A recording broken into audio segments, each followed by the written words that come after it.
For those of you just joining us, maybe you're watching the replay, you missed a spectacular show opening where Kayl cartwheeled down the stairs from the train station. Sam Crenshaw had to keep her from flying off. While doing the alphabet backwards. Yeah, remarkable thing. Yep. Truly remarkable. Crazy. But for those of you here with us So live, talented. you will appreciate how incredible that was. Let's talk a little bit about some of the common training mistakes that new dog owners are making, and the impact that it can have, and sort of the benefit once you make the change. Maybe a lot of these things these mistakes will either have your dog lose value for you, or lose value for working. Yeah. So let's talk a little bit about that. Or create confusion because sometimes we're not clear about what our expectations are, or what we're looking for the puppy to do or the dog to do, that they sometimes just go rogue and do their own thing, and they forget that we are an important part of the equation. I think that's often lost on a lot of people. For sure. They think that training is like teaching a bunch of tricks, and they don't recognize the value of all of the things in between. Yeah, he doesn't want to listen to me. Right. Sometimes he doesn't want to listen to you because you don't make sense. Right. And so the dog says, well, I don't really get it. You're not very strong leader. You're not very clear. So I have learned through, my experiences to self-reward or self-soothe or self, lots of self things happening, which sort of lessens your importance in their life, which is why I think there's many more things that we could talk about. We picked 5 of sort of the more common things. I think is hopefully make a big difference in your relationship with your dog, regardless of where you're at in your journey. If you have a young puppy, or even if you have an older dog, or remember somebody had suggested that their dogs may be entering the adolescent phase a little bit. I feel like this is all going to be applicable in some way. Totally. Yeah, absolutely. Yeah. So let's dive into the number 1. And we've got a few shorthand titles for these things. Feeding everything. Now, people hear this and they think, you guys use a lot of food in training, and you use a lot of treats in training. And by feeding everything, we mean like rewarding everything. But sometimes people are feeding everything, but they actually don't realize that they're rewarding everything, because a lot of people mindlessly give dogs treats when they're cute or when they do anything, and they don't realize that the dog's learning all of the time, and sometimes we're accidentally rewarding things that we really don't want our dogs to be repeating. Yeah, for sure. And there is a short period at the beginning where you are feeding lots of stuff. Yeah. You're feeding for attention, you're feeding for effort, you're feeding for all of these things. The moment that your dog starts to get an understanding, a lot of people will say my dog just doesn't care about food anymore. Yeah. Well, there can be a few reasons for that. What would be some reasons that someone would have a less food motivated dog? Oh, where do I start? There are a million of them, but just quick ones that you think might be applicable. I mean, easy things to consider that people don't even realize is a lot of people try to feed a puppy, try to train a puppy with treats, motivate them by food when they've already fed them meals. So the dogs are literally full. Some dogs are overweight or have free access to food all of the time. So that value of food is just not there because they're either not hungry or it's not a scarcity. So they don't really care about it. And again, a lot of the time dogs are confused or they're not really sure what to do. And sometimes stress and confusion actually leads to dogs not being as hungry for food. It's very similar to humans. If you think about you have a test coming up or you're nervous about making a speech or whatever the situation is, the last thing you want to do is eat. You don't want to eat because you feel unsettled. And sometimes dogs can react the same way if they're unsure about things, especially if it's associated with a person or an expectation. Sometimes the food motivation isn't there, or in other times they just don't care. They're distracted. They want that other thing. The type of reward that you're using isn't persuasive enough, isn't valuable enough, and so the dog is just not interested in choosing you over that. So there's lots of ways that you can work around it, but those are some of the quick reasons. Yeah. And there's more. But Let's briefly, I want to sort of describe the transition from using food for everything to having some expectation of the dog, and then it truly becomes a reward. So as Ken had mentioned a few moments ago, you will see in the early stages of our training, if you watch our YouTube channel or if you are a student, you'll notice in the early stages we intentionally use a lot of treats in our training because we're trying to build the dog up and get a lot of focus and make things really, really, really simple. And we have some people that will say, like, well, I don't want my dog just to listen to me when I have treats. We agree. We also do not want your dog to listen to you just because you have treats. But there are different phases in learning. There's the teaching phase, there's the proofing phase, there's the testing phase, and then we have the reliability that comes after that. So a lot of people, if they're really sticky about using food, is they skip the motivational part and they go right to having an expectation where they think that their dog should do it, and they get frustrated that the dog doesn't want to listen, but they haven't done all the foundational training that actually teaches the dog to want to do it in the first place. And the people that take time to build a good foundation with treats and more rewards than usual, and keeping things really easy for your dog to be right, so they think what we're asking of them is actually very simple and rewarding. When they move into that next phase where they're maybe raising expectations or asking a little bit more of the dog without the bribe of food, without that need for food, those dogs always do better because they've had more reliability. I think, though, that a big error that people sometimes make is they end up becoming dependent on the food, and there's a very obvious to us reason why that happens, and that typically happens when we ask our dog to do something and the dog doesn't listen. Rather than following through with other ways, a lot of people go, oh, that's annoying, and then they pull out the treat and then they get their dog to listen. And he said, well, he won't do it without treats. It's like, well, you always pull food out to get the dog to listen. Yep. It's like the dog that's in the backyard and it's not coming inside when you call it. In order to get them to come, you squeak the ball or you shake the cookie bag. You're bribing your dog to listen. The timing in which you're offering the food is going to lead to you having to rely on doing that maybe for your dog's whole life, and that's really not what our end goal is. Our end goal is that we can wean off of the high use of food and work towards not even needing food at all, and just us saying good girl, good boy, or whatever the situation might be, some affection, some play, that becomes rewarding alongside using the random actual physical food reward. Two things that I immediately think of. I had this. I was talking with one of our trainers the other day. They mentioned to the student that they shouldn't feed their puppy before class. They had a morning class, and they shouldn't feed their puppy. And I think people overlook the fact that your dog's meals are a great resource to use as rewards. We're not talking about, on top of all of the meals your dog gets in a day, adding in a bunch of treats. That's not the case. Yeah, people say, like, if you give your dog all those treats, aren't they just going to be like a blimp? Right. Yeah, they would be. So we don't do that. And they're also not hungry. They're not, they're not that interested in the food. The other thing, to your point, is the amount of signals that I see. We talk early about luring and sort of using the food to get the behavior or the skill without using the verbal. But then people go to verbal and it's always sit. Here. Look what I have for you. That's right. It's always the food thing first. If your dog begins to have an understanding of what your expectation is and you've began to work on that skill, timing is critical. Yeah. So whether it's sit, then show, or whatever the command is, it's command, then lure, then reward.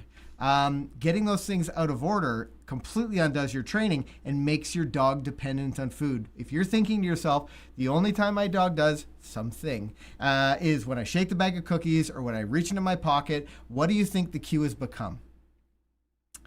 Okay, that's really important. I want you to be really aware of that. The other things that we talk about, we're going to talk a little bit more about using food in training, but something that is critical when we talk about your dog not doing the thing you want or struggling with behaviors or teaching skills is management. Managing your dog appropriately and correctly is going to change your success rate. It's also going to make it so that your dog can't self-reward, or so they can't choose to listen or not listen to you. It's also going to, let's say in the example of managing their environment, it's going to give them less options. If they have less options, they're more likely to be interested in you. So let's talk a little bit about poor management, the first thing I immediately think of is the house line. For any dog in training, we created a product called the puppy house line. I learned about house lines. We used to tell students to go get like a leash at the dollar store and then cut the loop of the leash off. Which is great. I mean, that does the trick. Problem we've encountered is sometimes you go to the dollar store, you don't get great hardware, and it's pretty unreliable. So we have something that's called a puppy house line. You have one that you can show them? Oh, probably. But the beauty of the puppy house line is it's not just for puppies. For any dog in training, using a house line is a valuable management tool. And these are our puppy house lines. So it's basically a clip on a 5-foot line, Cotton web line that has the loop cut off of it so that it doesn't get stuck on things as it goes around your house. But this puppy house line or training house line is going to it's going to turn you into a dog training magician because you're going to have better time. You're going to be able to interrupt your dog while they're making the bad choices.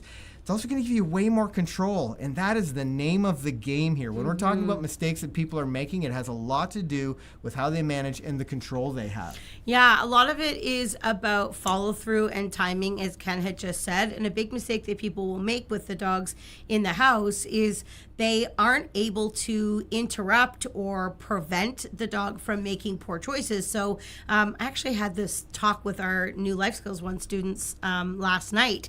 I asked everybody to think about, in your day with your dog, what is the percentage of that you are telling your dog that they're making a mistake, that you're saying, hey, stop, hey, quiet, blah, blah, blah. It's negative, versus how many times a day are you saying, oh, good choice, yes, good dog, and you're actually positively reinforcing your dog rather than having to use negative reinforcement. And usually in this case, when it's a less experienced trainer, it's negative reinforcement with no follow through. So we just end up, nagging at the dog all day long with like nothing ever being accomplished.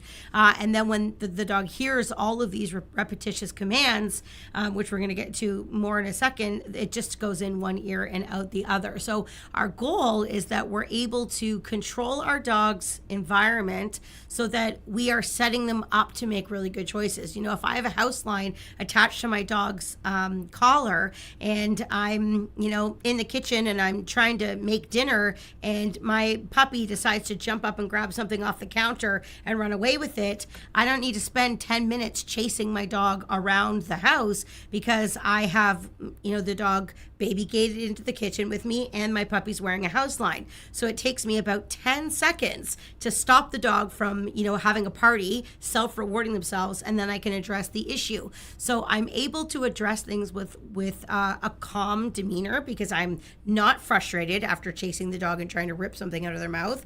And so I'm calm, assertive, and I'm quick. The dog doesn't get an opportunity to make a lot of mistakes. So, even Ken and I are both very experienced dog trainers. I've raised, I don't even know how many puppies I've raised at this point in my life. A lot of puppies. Every single puppy that we get, one of the very first things that they do when they come home is we put a house line on them when they're in the house. Every time. Yeah. And we're not adult dog. We actually we had a dog that we adopted. He was about 7 years old at the time. Is he 7? It doesn't matter. And he was a farm dog, so he wasn't used to living inside a house. He wasn't house trained. He just didn't know. He was used to living in a barn. So we used a house line with him so that we could help direct him to the door, to ask to go outside, so that he understood what rooms he was allowed to go into, that he wasn't allowed to jump onto the counter, that he wasn't allowed to steal things.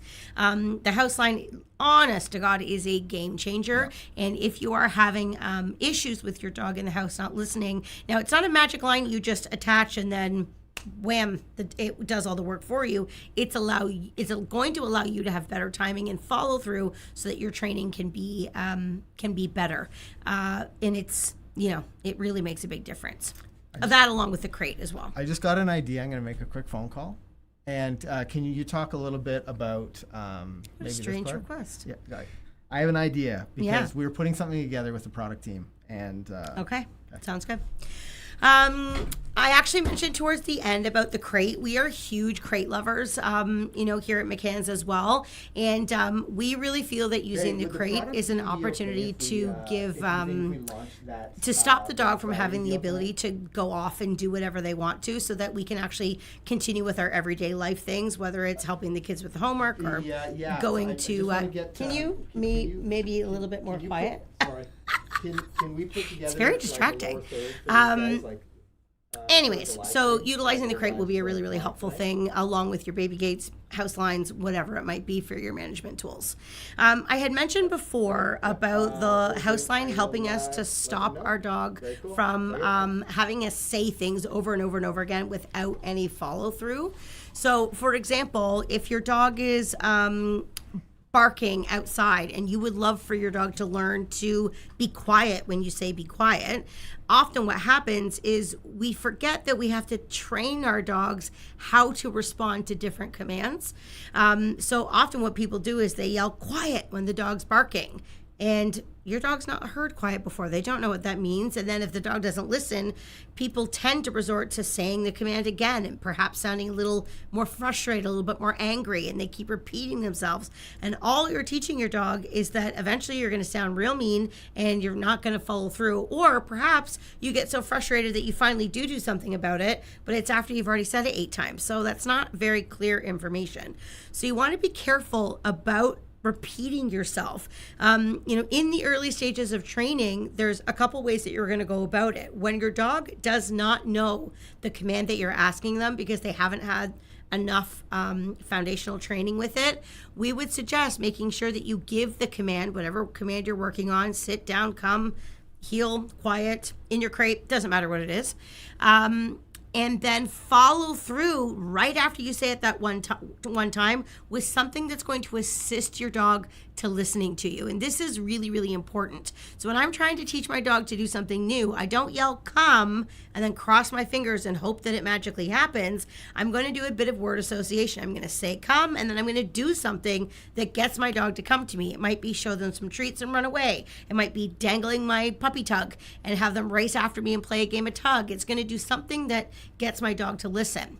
Once I've gone through the training phase and my dog knows the job, I might get to the point where if I ask my dog to do something and I'm 100% sure that they know what to do, they're just choosing to ignore me, which happens, dogs will be dogs, then perhaps I need to follow through with, a certain type of correction, or follow through at that point once my dog is understanding the behavior. But we really, really want to try and get away from asking the dog to do things too many times, because it just waters down the word, and then pretty soon that those commands don't really have a lot of importance. And I like to use the recall as a really good example, because if your dog gets out of the gate because somebody's left the gate open in your backyard, or the front door has been left open, or you've, taken your dog off to get a hike or whatever, and your dog takes off on you, you do not want to risk saying come or call their name and have to say it more than once, or heaven forbid the dog not listen at all, and now they're in a dangerous situation. So that's definitely one that we take pretty darn seriously. So I realized what we were working on. We've been working on, our product team has been working on a Black Friday discount package. I'm not sure if you know what all the things in that package, but it's basically it's a management package. Like, it is exactly what any new dog owner would need. It was the Black Friday deal because we almost never do discounts, but for tonight I got clearance on tonight only. So between now and midnight, so we have 4 hours. We are anybody that's at the train station is gonna get access to this link. I'm gonna put it up there. I love that Lots of Links made a pretty amazing lower third. So this was going to be I don't know if it still will be our Black Friday deal. 20% off of that the entire management package. It is a puppy house line, long line, and a leash, 6-foot leather leash. I love our long lines. Yeah, for sure. Yeah, our long lines. That's might be the most exciting part of the package. But it's so perfect for tonight. So they released this package. It should work. Let me know in the chat if you have trouble. Type that link in, and okay. Yeah. Oh, perfect. Lots of links. Got it. Let me know if you have trouble with that. Awesome. But I think What it's is it available again? on our store. A long line, house leash line, and a house. oh, so all 3 of the leashes that we use for training. That's exactly it. That's cool. Which seems so perfect for this tonight. Anyway, I apologize. I just wanted to see if we could get that to happen, and I'm pretty excited that it did. Okay. Did you talk about like using a long line, like outdoor? How often? How quickly people are? Yep. They let the dogs go free. We did the whole bit. We're ready to go on to the next one. Beautiful. Okay. Asking too many times. I did that one. We're on this one now. Okay, we're gonna have to go back to here because I think this is gonna be important. Couple things. So. I'm just going to let Ken repeat everything I just said. For sure. So asking too many times when you are working with your dog is a sign of a bad leader. You probably mentioned that. I have a video clip that I set up that something that you can do. And people say, like, well, then what do I do? Like, how do I deal with this thing? And the example that I pulled was from a recent, or maybe it's a little bit older, it's a puppy video where the puppy was really interested in going in to see I forget what it was, like a training bag or something like that. And what you did, I thought, was just so perfect, because in this instance, if you're struggling with your dog getting into things or they're not listening, even response to name, this is a good example for that. You know, if your dog's not listening, it's because you haven't set them up or taught them well enough to know to turn the first time, every single time. So let's check this out. We're gonna watch a little clip where Kayl catches a puppy in the act. She's using the puppy house line. She catches a puppy in the act of going to chew on a training bag. And then what Kayl does next is the most important thing that you need to know about when you're correcting some of these behaviors, when you're struggling with some of this nuisance stuff, what you do next. So let's check out this clip. I think it'll be really helpful. Now, you may have noticed in the last training session that there was a pink bag on the floor that actually it was Highlight's travel bag, and she had some treats and some toys and some stuff in there. Well, after we did this exercise with her, we gave her just a couple moments of freedom, and Highlight got really interested in that bag. And you might have a puppy that's chewing on shoes. You might have a puppy that's getting into mischief. Whatever the thing is, I want you to watch how Kayl addresses that with her. So your puppy needs to have a house line on. Gets in, redirects her, brings her away. Highlight's like, I don't know. I'm not leaving that thing. Now, Kayl brings her over here. Now, something that's really important that I want you to really pay attention to. Now, Kayl redirected the dog, used a treat to guide her away. However, we don't want Highlight to feel like she's being redirected from whatever the nuisance behavior is onto a piece of food, because she's going to quickly learn that I do this thing, you come in and redirect me, I get fed. So what Kayl does, which is really interesting, I wasn't paying attention. For a sec.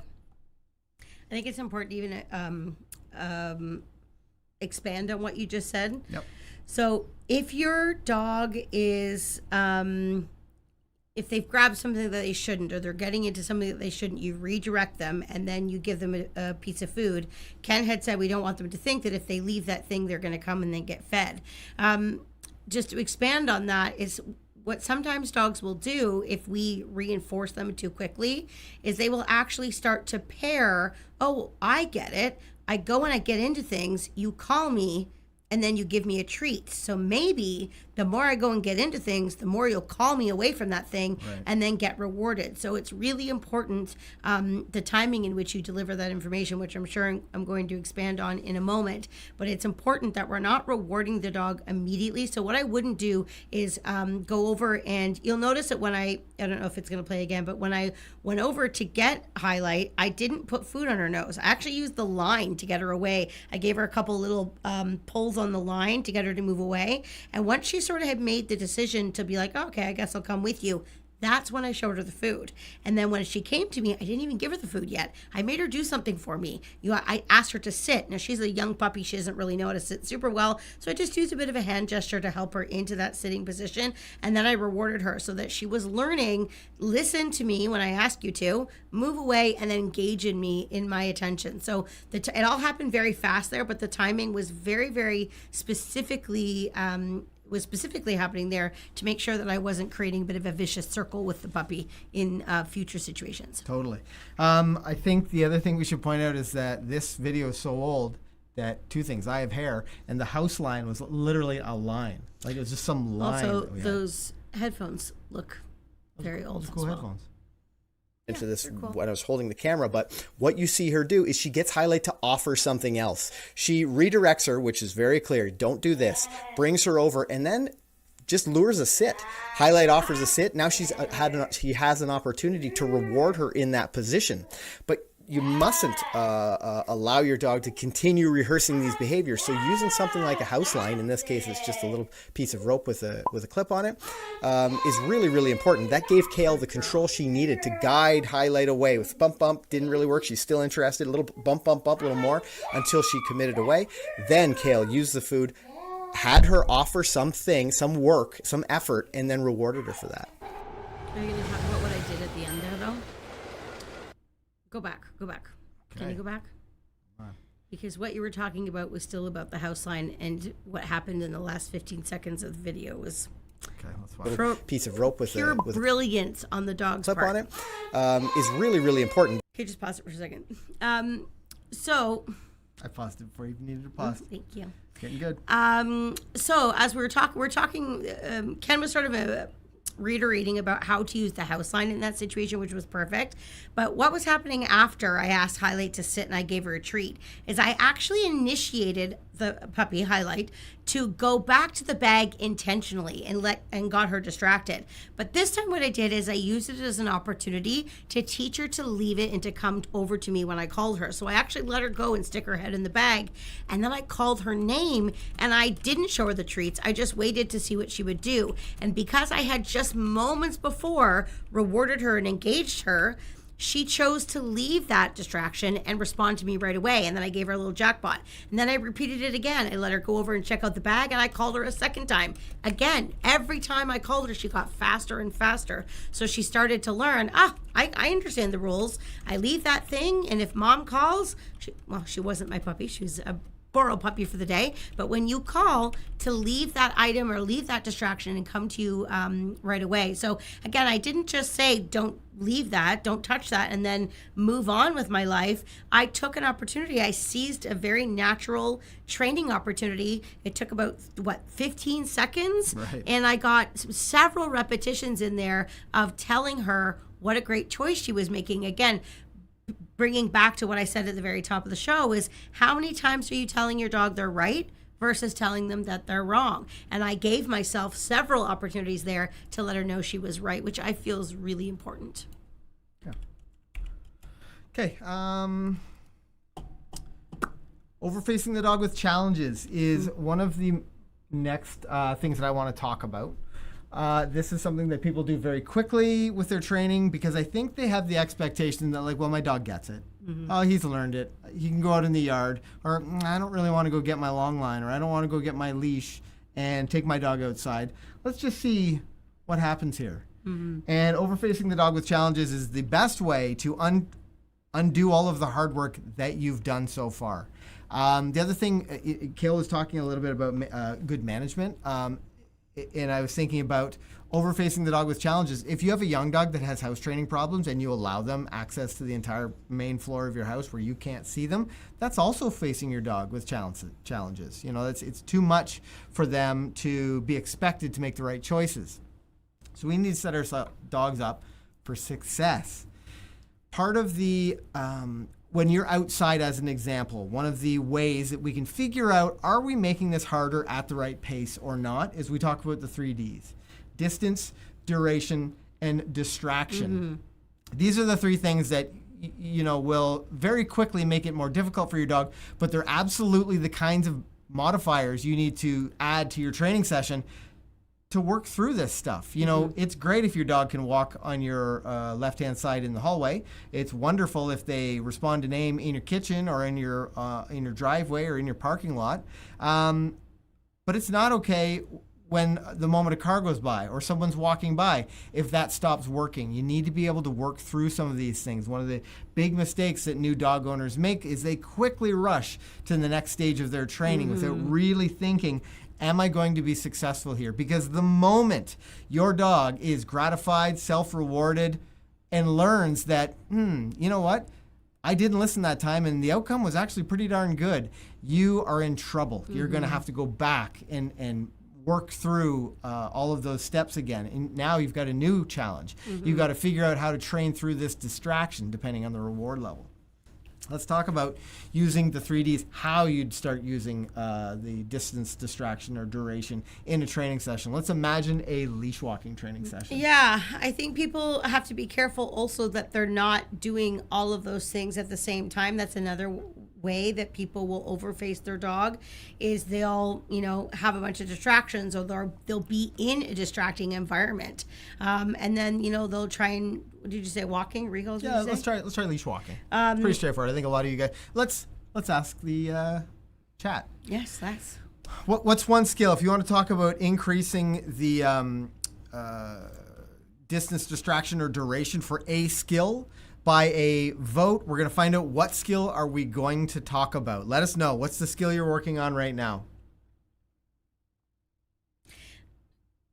I'm going to go back to what it can. Yeah, fire away. Yep. It's an awkward pause. See? Another one. Okay, I'm just kidding. I like awkward pauses. They're fun. For walking, what a lot of people do is they set out to go for a walk, and they try and go for a half hour or a 45-minute or hour, whatever, walk around a busy neighborhood, but they haven't really prepared themselves or the dog for that situation. That would be overfacing the dog a little bit. So what you want to try and do is introduce each of these things individually. So, for example, if I wanted to work on distractions, for example, I might do that in the comfort of my own home initially. I might do it up and down the hallway. I might do it around the dining room table a few times so that I can control the distractions. I know there's not going to be any random squirrels or random dogs or whatever just pop up out of nowhere where I'm not ready. And then I might build in my own distractions, some of my dog's favorite toys, family members, other animals in the house, whatever it might be. Then I might take the show on the road and go into the driveway, practice there. Again, I can control things a little bit more there, and then I can work to doing more. It's hard for dogs to walk on leash perfectly for a long period of time. So in the early stages, we only expect our dogs to hold position at our side for just a couple steps before we reward and release them. Totally. And then we reset and we start again. We do a couple steps, we reward, we release them.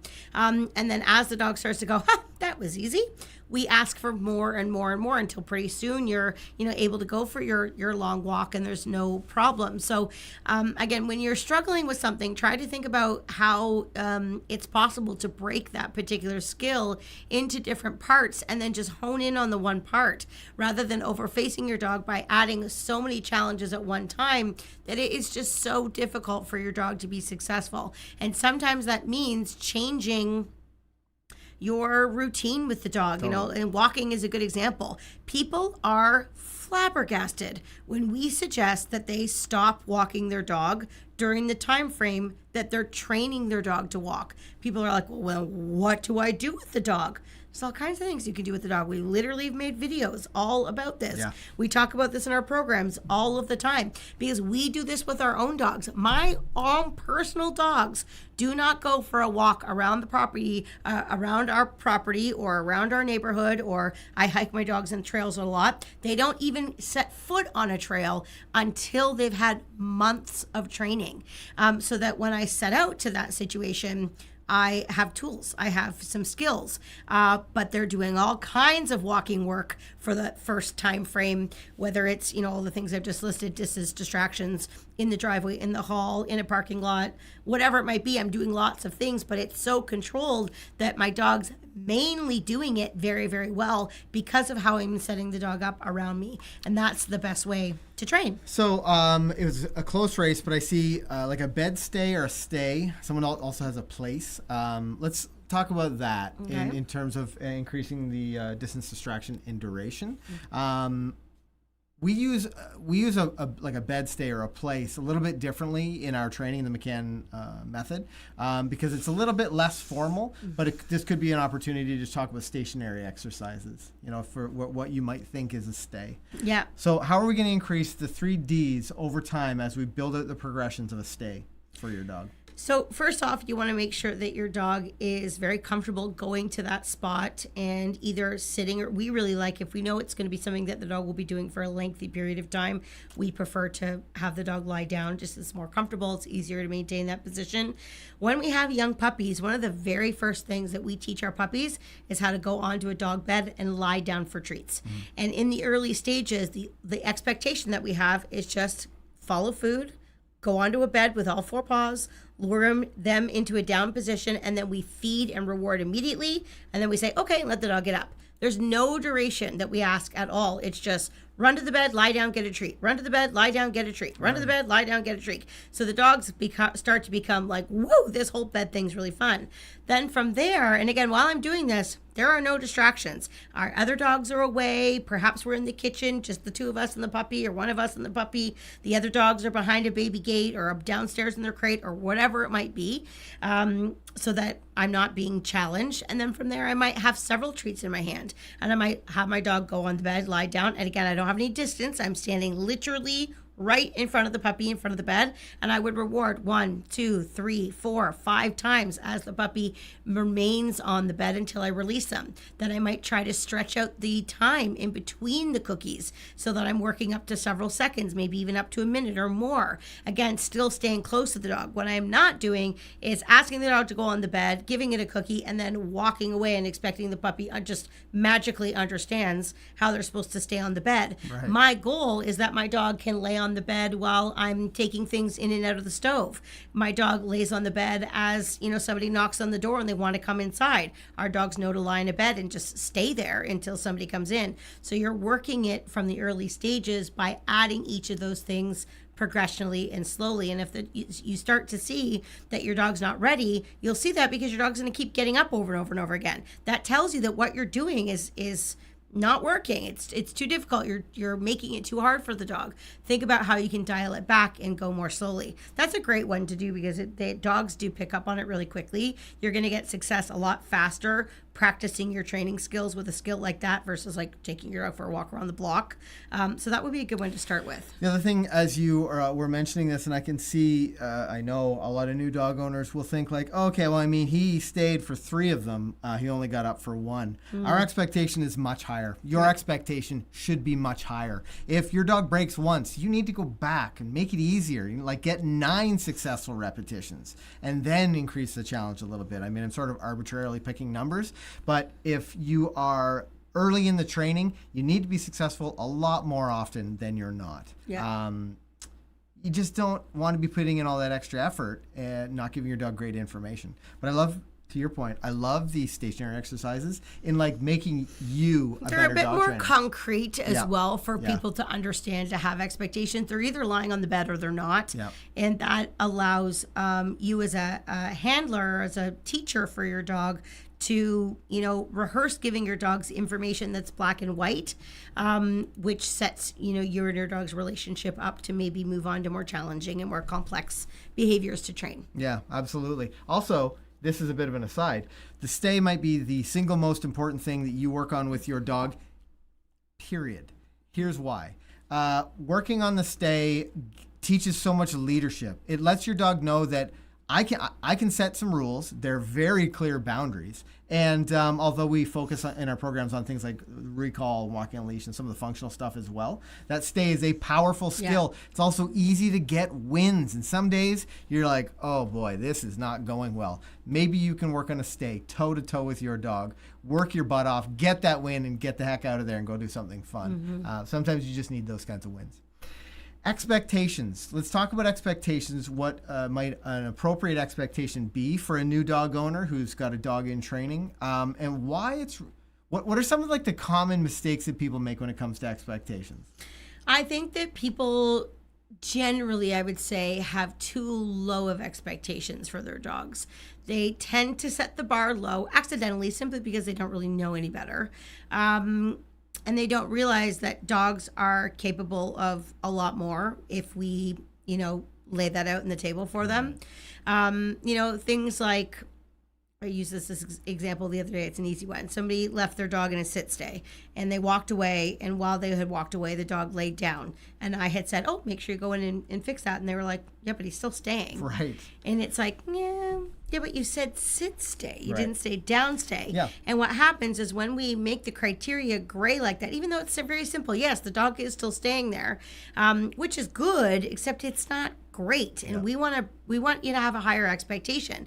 You know, that what happens if I call my dog to come and instead of coming right away, he chases the squirrel and then he eats the garbage and then he decides to come to me. Well, he still came to me, but like, it wasn't very good. So we want to try and make sure that what we say we mean with our dogs. And it's not about, being a drill sergeant or anything like that. It's just set out with a clear expectation for your dog and then make sure that you follow through with it because it makes such a difference in your dog's respect for you. And it changes how they listen to you. So it's really, really important. So have high expectations, but also have realistic expectations. That's, if we go to the other side of the coin, some people have, it's not even that they have too high of expectations for their dogs, but they don't have realistic expectations. It's back to that walk thing that I said. They think that a 4-month-old puppy or a 12-week-old puppy should be able to go for a walk around the block on a loose leash. That is not realistic. That's not realistic.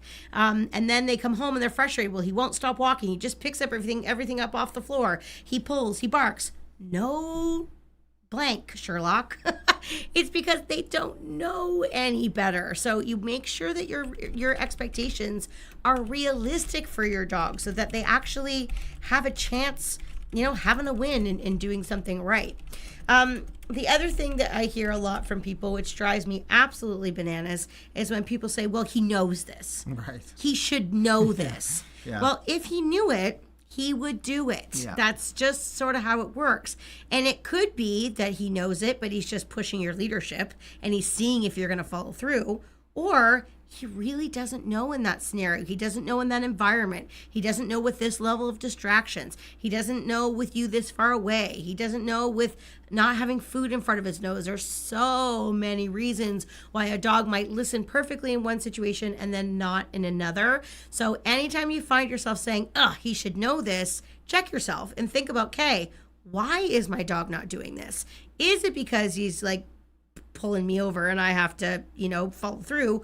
Or have I not done enough to make sure that I've set him up to know how to do it in this situation? So try not to say he knows this because how good they are is a complete reflection on you and your training. The other one is the breed. The amount of people that say that, like, he can't do that. He's a husky. Yeah, I know. And then he can't do that. He's a beagle. We have these absolutely incredible huskies and beagles that are amazing. Incredible. Yeah. And they're walking on owner's left-hand side and they're just looking so great. They're proudly. And I think, honestly, part of it is that dog owner never got the bad information or never got that as an excuse. It was never queued up for them. They're just like, well, here we go. I've got to go out and train it. Like, that's powerful stuff. So don't you're either going to make excuses or you're going to make changes. And believe me, the changes are going to be impactful. The excuses are going to move you nowhere.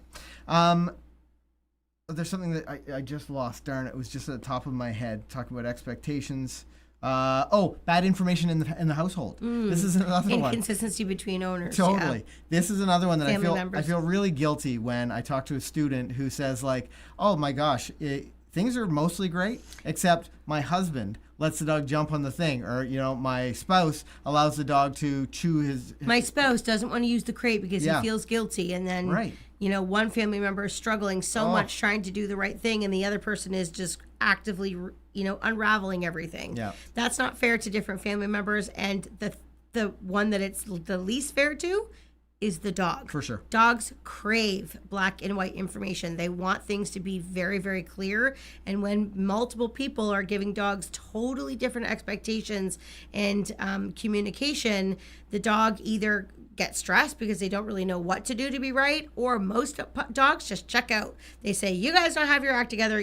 You're not on the same page. I'm just going to go do my thing and I'll be ready. Totally. Not ready when you guys figure your stuff out. So yeah, all family members need to be on the same page. Something like sit, not replacing the dog, not having doesn't have to be heavy-handed consequences, but there needs to be like some sort of negative. There has to be some kind of follow through. And a great example was with the puppy chewing the bag. You know, follow through. It might just mean redirecting away from that thing, not allowing them to get what they want, replacing their I didn't sit. ask her to leave it for 5 or 6 times. I said it once happily, and then I went in and grabbed the line, and I repeated, leave it. You probably couldn't hear it because we were talking over it, but I said, leave it in the exact same happy tone as I did the first place, and then I followed through from there because I don't want to get to a point where I need to shout and scream at my puppy in order to listen. So it's just that follow through. Repeat yourself and then follow through to make it happen, and you will be shocked at how quickly your dog starts to learn to listen to your voice reliably. 100%. When we're talking about the 5 most common training mistakes that new dog owners make, we're talking about feeding everything. You know, we want to make sure that once your dog, you use a lot of food at the beginning, but eventually you're going to start weaning off that food, and you're going to get to a point where you're only rewarding the good stuff. You're making your dog earn it. And I think that tipping point for a lot of people is pretty powerful. You know, that's a turning point for a lot of dogs. Poor management. The amount of people that let their dog rehearse the bad stuff because they don't have them on a long line. They don't have them on a house line. And the dog just gets to run rampant in the house. And then it turns into a game. They do something bad, and you know, the owner goes to take hold of them, and the dog runs behind the couch, takes a sock, hides under the couch, hides under the table. These are the kinds of things that really lower your leadership, and these are leadership wins that you should be getting. Make sure you're using those management tools. And actually, about mid-show tonight, I called our product team for tonight only until midnight-ish, probably Eastern Standard Time, Daylight Time, whatever. I think we're back to standard time now. Okay, 12 a.m. EST tonight. We're going to make this deal available, 20% off house line, long line, and our leather leashes all together in a package. So take advantage of that. Won't be available for long. Asking too many times. This is a crucial fail for a lot of people. Don't do it. Yeah, over and over again. And I mean, sometimes I catch myself asking a second time and then being like, darn it, you know, I'm a better trainer than this. It's very easy to do it. Totally, because you're just very, very easy to do it. I can't believe it didn't You're work the first time. distracted, you're multitasking. Totally. You just want the dog to listen. For sure. So let your dog know that your voice has meaning.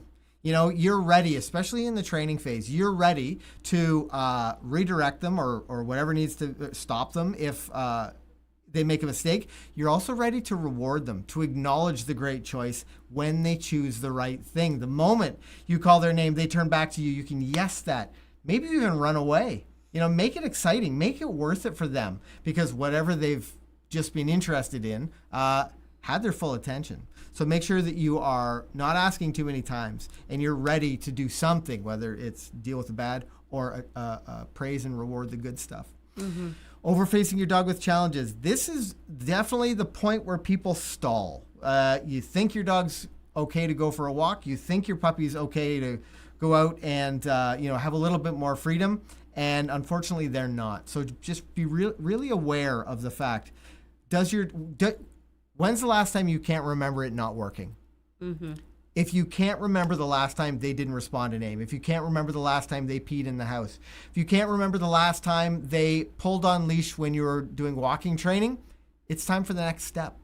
You know, you can make it a little bit harder. Maybe it's less treats. You're going to have to figure out what that is. But when we talk about the why, when you can't remember the last time they got it wrong, then you can take a step forward. And expectations. Don't make excuses for your dog. Don't allow your family to get away with. Set up a family plan. We talk about this a lot. You know, when people get a new dog, it's really important to sit down as a family and say, here's what we expect.